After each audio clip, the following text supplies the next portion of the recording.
Di salên nûdî da Serokê Partiya Karkerên Kurdistanê PKK Abdullah Öcalan li Sûriya jiyana xwe derbas dikir.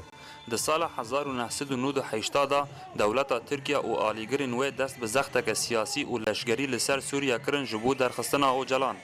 Öcalan berê xwe da Rûsya, lê wan nikan û pêşwazî bikin, herwiha Roma jî. Öcalan neçar dimîne got berê xwe bide Efrîqiya û li Kenya di 15 Şubat 1999 li Nairobi hat girtin û radestî hikûmeta Tirkiye hat kirin û ta niha ew li Tirkiye di zindana İmralî da dimîne.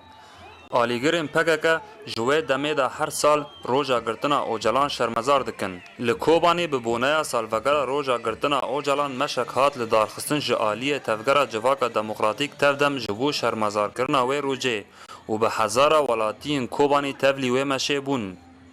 Li ser girtina Öcalan Esmet Şêx Hesen Serokê desteya parastinê li kantona Kobanê ji dengê Amerîka re axivî.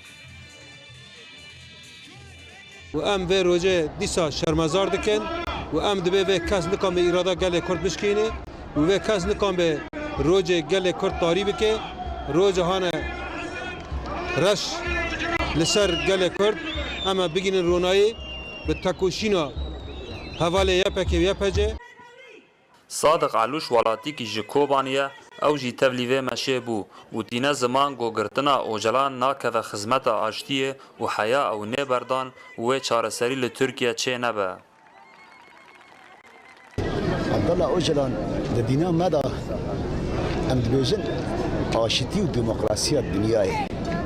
Hîro Tirkî avitî zindiyanê ye, aşitî û demokratiya dinyayê avitî zindiyanê ye.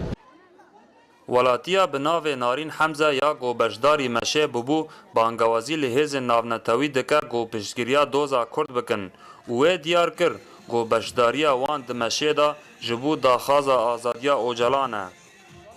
ام هیرو لکوبانه ام مشکل دکن مشکل مزنه جبو سال بگر هفتمین جگرتنا سروک ام رزگاری سروک دخوازن به رزگاری سروک ام کرد کشکی رزگار Hêjaya gotinê ev bû 17 salên got Öcalan di zindana İmralî da dimîne.